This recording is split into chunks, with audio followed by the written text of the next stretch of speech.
The window of Miss Darmonde's room looked out onto Broadway and its theatres. But Lynette Darmonde turned her chair round and sat with her back to Broadway. She was an actress and needed the Broadway theatres. But Broadway did not need her. She was staying in the Hotel Thalia. Actors go there to rest for the summer and then try to get work for the autumn when the little theatres open again. Miss Darmonde's room in this hotel was a small one, but in it there were many mementos of her days in the theatre, and there were also pictures of some of her best friends. She looked at one of these pictures now and smiled at it. "I'd like to know where Lee is now," she said to herself. She was looking at a picture of Miss Rosalie Ray, a very beautiful young woman. In the picture, Miss Ray was wearing a very short skirt, and she was sitting on a swing. Every night in the theatre, she went high in the air on her swing, over the heads of all the people. When she did this, all the men in the theatre got very excited and stood up. This was because, when her long, beautiful legs were high in the air, her yellow garter flew off and fell down to the men below. She did this every evening, and every evening 100 hands went up to catch the garter. She did other things. She sang, she danced. But when she got onto her swing, all the men stood up. Miss Ray did not have to try very hard to find work in the theatre. After 2 years of this, Miss Darmonde remembered, Miss Ray suddenly left the theatre and went to live in the country. And 17 minutes after Miss Darmonde said, "I'd like to know where Lee is now," somebody knocked on the door. It was, of course, Rosalie Ray. "Come in," Miss Darmonde called, and Miss Ray came in. Yes, it was Rosalie. She took off her hat, and Miss Darmonde could see that she looked very tired and unhappy. "I've got the room above you," Rosalie said. "They told me at the desk downstairs that you were here." "I've been here since the end of April," Lynette replied. "I begin work again next week, out in a small town." "But you left the theatre 3 months ago, Lee. Why are you here?" "I'll tell you, Lynn. But give me a drink first." Miss Darmonde passed a bottle to her friend. "Ah, that's good," said Rosalie. "My first drink for 3 months.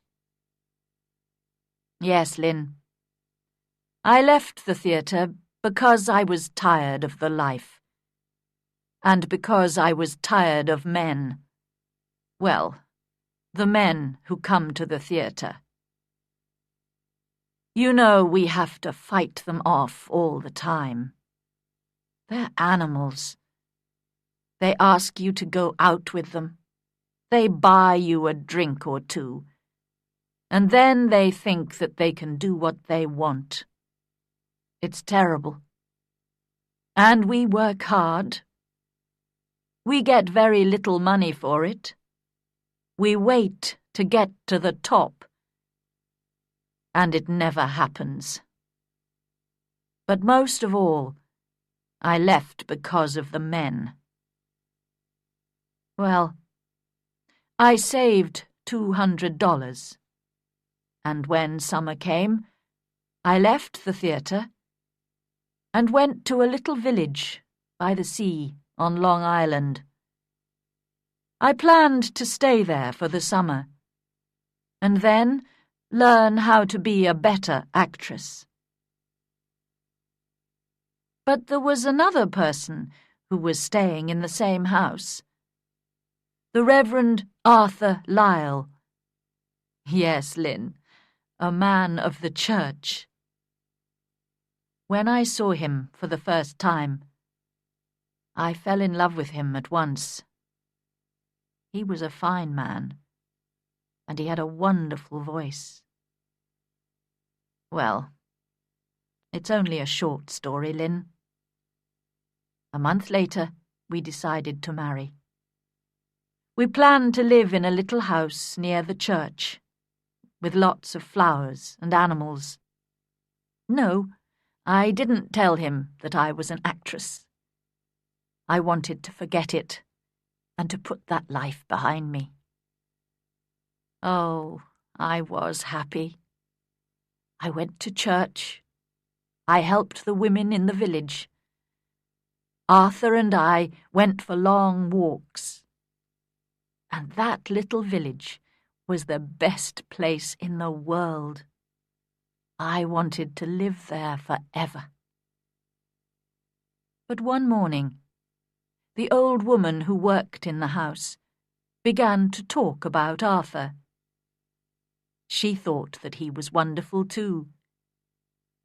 But then she told me that Arthur was in love once before, and that it ended unhappily. She said that in his desk he kept a memento, something which belonged to the girl. Sometimes he took it out and looked at it, but she didn't know what it was, and his desk was locked. That afternoon, I asked him about it. "Ida," he said. Of course, I used my real name there. "It was before I knew you, and I never met her. It was different from my love for you." "Was she beautiful?" I asked. "She was very beautiful," replied Arthur. "Did you see her often?" "About 10 times, he said. "And this memento, did she send it to you?" "It came to me from her," he said. "Why did you never meet her?" I asked. "She was far above me," he answered. "But Ida, it's finished. You're not angry, are you?" "Why, no. I love you 10 times more than before." And I did, Lynn. Can you understand that? What a beautiful love that was. He never met her, never spoke to her, but he loved her and wanted nothing from her. He was different from other men, I thought. A really good man. About 4 o'clock that afternoon, Arthur had to go out. The door of his room was open. His desk was unlocked, and I decided to look at this memento. I opened the desk, and slowly I took out the box and opened it. I took one look at that memento, and then I went to my room and packed my suitcase. My wonderful Arthur, this really good man, was no different from all the other men. "But, Lee, what was in the box?" Miss Darmond asked.